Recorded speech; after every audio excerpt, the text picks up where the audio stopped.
എങ്ങനെയാണ് ഇങ്ങനെ ഒരു അപകടം ഉണ്ടായത് എന്നതാണ്. കാരണം വീട്ടിൽ നിർത്തിയിട്ടിരുന്ന വാഹനമാണ്. സ്വാഭാവികമായിട്ടും മെയിൻ്റനൻസിൻ്റെ ഒക്കെ എന്തെങ്കിലും പ്രശ്നങ്ങളൊക്കെ ഒരുപക്ഷെ ഉണ്ടാകാം. എന്തായാലും ഈ പൊട്ടിത്തെറിച്ചുണ്ടായ അപകടത്തിൽ 2 പേരുടെ ജീവൻ നഷ്ടമാകുന്നു. സ്വാഭാവികമായിട്ടും MBD അത് വളരെ കൃത്യമായ കാര്യങ്ങൾ പരിശോധിക്കുന്നു. അപ്പോൾ ആദ്യ ഒരു പ്രാഥമിക റിപ്പോർട്ട് എന്ന നിലയ്ക്ക് പരിഗണിക്കുമ്പോൾ ഇതാണ് പെട്രോൾ ടാങ്കിലെ ചോർച്ച അപകട കാരണമായി എന്നതാണ് ഇപ്പോൾ പ്രാഥമികമായി എത്തി നിൽക്കുന്ന ഒരു നിഗമനം. മാത്രമല്ല, ഈ വണ്ടി സ്റ്റാർട്ട് ചെയ്യുമ്പോൾ പെട്രോളിന്റെ ഗന്ധമുണ്ടായിരുന്നെന്ന് മകൾ പറഞ്ഞിട്ടുമുണ്ട്. അപ്പോൾ ആ ഒരു നിഗമനത്തിലേക്കാണ് ഇപ്പോൾ എത്തിയിരിക്കുന്നത്. പെട്രോൾ ടാങ്കിലേക്കുള്ള ട്യൂബ് ചോർന്നതാണ് അപകട കാരണം എന്നത്.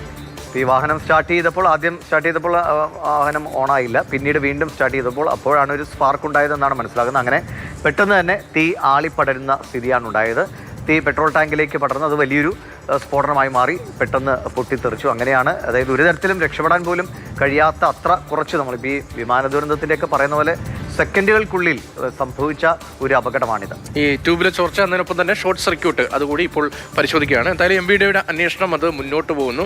സമാനമായ നിരവധി അപകടങ്ങൾ സമാനമായി നമ്മുടെ നാട്ടിൽ നടക്കുന്നുണ്ട്. ഈ അപകടത്തിൽപ്പെട്ടത് 2002 മോഡൽ കാറാണ്. പക്ഷേ പുതിയ വാഹനങ്ങൾ ഉൾപ്പെടെ, കണ്ണൂരിലേക്ക് സംഭവങ്ങൾ ഉദാഹരണമായി നമ്മുടെ പുതിയ വാഹനങ്ങൾ ഉൾപ്പെടെ, ആഡംബര വാഹനങ്ങൾ ഉൾപ്പെടെ ഇങ്ങനെ കത്തിപ്പോകുന്നത് എന്തുകൊണ്ടാണ് എന്ന ഗൗരവതരമായ ഒരു അന്വേഷണം അത് MBDയുടെ ഒക്കെ ഉൾപ്പെടെ ഭാഗത്ത് നിന്ന് അതീവ ഗൗരവതരമായി ഉണ്ടാകണം. കാർ മാനുഫാക്ചറേഴ്സ് ആയിട്ടുള്ള അത്തരം കമ്പനികളുമായി ബന്ധപ്പെട്ടുമൊക്കെ അത്തരം ആശയവിനിമയങ്ങൾ ഉണ്ടാകും എന്ന് പ്രതീക്ഷിക്കാം.